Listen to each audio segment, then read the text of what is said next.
श्री स्वामी समर्थ। आज मी तुम्हाला मकर संक्रांतीची माहिती सांगणार आहे। 2024 मध्ये मकर संक्रांत 2024 मकर संक्रांतीला या रंगाची साडी व बांगड्या चुकूनही घालू नका।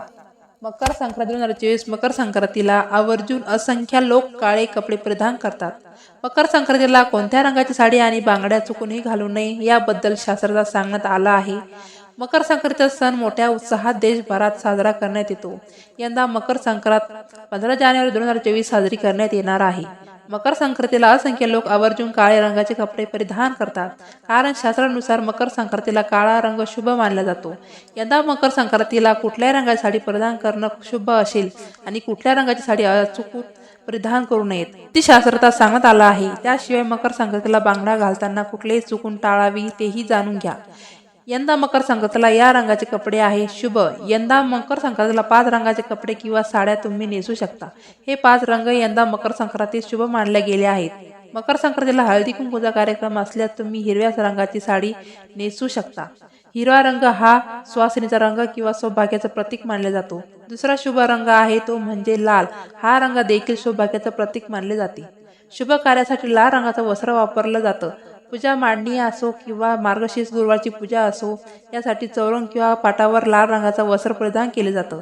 पुढला रंग आहे तो म्हणजे गुलाबी। हा रंग प्रसन्नतेचं प्रतीक मानलं जातं।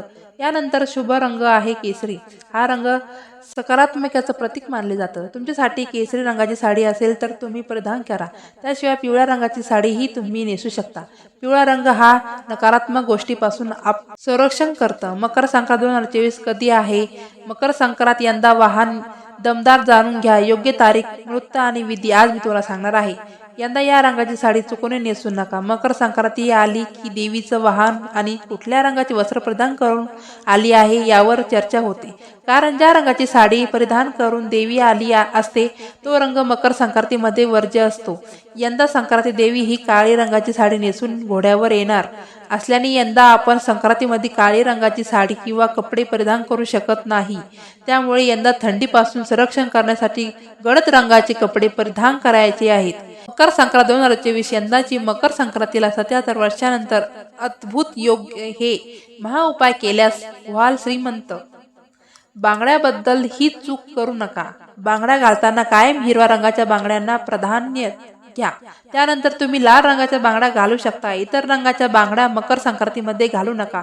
मकर संक्रांत हा सौभाग्याचा सण असल्याने हिरव्या किंवा लाल रंगाच्या बांगड्या परिधान करण्यात मकर संक्रांतीला बांगड्या भरताना एका हातात एक बांगडी अधिक घालावी। त्याशिवाय मकर संक्रांतीला लाखेच्या बांगड्याला महत्त्व आहे, त्यामुळे यंदा नक्की लाखेच्या बांगड्या नक्की घाला। मकर संक्रांत 2024 हिंदू कॅलेंडरनुसार दरवर्षी पौष महिन्यात सूर्य मकर राशीत प्रवेश करतो। त्या तारखेला मकर संक्रांती म्हणून साजरी केली जाते। या दिवशी हिंदू धर्मात सूर्यदेवाची विशेष पूजा केली जाते। संक्रांतीपासून उत्तरायण सुरू होते असे मानतात। हिंदू धर्मातही सूर्याचे उत्तरायणाचे विशेष महत्त्व सांगितले आहे। 2024 मध्ये मकर संक्रांत सण कोणत्या तारखेला साजरा केला जाईल आणि शुभ मुहूर्त कधी आहे हे जाणून घ्या। मकर ही एक रास असून सूर्य एक राशीतून दुसऱ्या राशीत प्रवेश करण्याच्या प्रक्रियेला संक्रांती असे म्हटले जाते। तर मकर संक्रांतीच्या दिवशीच सूर्य मकर राशीत प्रवेश करतो, म्हणून याला मकर संक्रांती म्हणतात। दिवसाआधी रात्र मोठी असते आणि दिवस लहान असतो। मकर संक्रांतीच्या दिवशी रात्र आणि दिवस समान असतात। यानंतर रात्री लहान दिवस मोठा होत जातो। तसेच संक्रांतीनंतर ऋतूबदल होण्यास सुरुवात होते। हवेतील गारवा कमी होऊन उष्णता वाढायला सुरुवात होते। मकर संक्रांती हे दीर्घ सूर्यप्रकाशाने भरलेल्या दिवसाचे आगमन दर्शवते आणि जे पिकासाठी देखील आवश्यक आहे। भारत हा कृषीप्रधान देश आहे, त्यामुळे या शेतीचे दृष्टिकोनातून या सणाला खूप महत्त्व आहे। देशभरात विविध स्थानिक परंपरांसह साजरा केला जातो। हा सण हिवाळा संपल्याची आणि कापणीच्या हंगामाची सुरुवात झाल्याचे दर्शवते। संक्रांतीच्या आदल्या दिवशी भोगी साजरी करतात। संक्रांतीच्या आधीच्या दिवसाला भोगी असे म्हणतात। थंडीत बाजारात जास्त भाज्या उपलब्ध असल्याने सर्व भाज्या खाऊ शकतो। भोगीच्या दिवशी सर्व भाज्या एकत्र करून भाजी केली जाते। तसेच बाजरी शरीर उष्ण ठेवण्यास आवश्यक असल्याने या दिवशी तीळ लावून बाजरीची भाकरी खाण्याची पद्धत आहे। मकर संक्रांतीनंतर लक्ष्मीनारायण राजयोग बनल्याने या राशीचे लोक होतील करोडपती। आनंदाने वाटा, तिळगुळ घ्या, गोडगोड बोला। यंदा मकर संक्रांती हा उत्सव 15 जानेवारी 2024 रोजी येणार आहे। 2024 मध्ये 14 जानेवारी रोजी पहाटे 2:43 सूर्य धनु राशीतून बाहेर मकर राशीत प्रवेश करणार आहे. सूर्य मकर राशीत प्रवेश करताच मकर संक्रांतीचा सण साजरा केला जातो. दरवर्षी मकर संक्रांत सण पौष महिन्याच्या शुक्ल पक्षाच्या 5व्या दिवशी साजरा केला जातो. यंदा हा सण 15 जानेवारीला साजरा होणार आहे. व्हिडिओ जर आवडला असेल तर चॅनलला लाईक आणि सबस्क्राईब करा. श्री स्वामी समर्थ.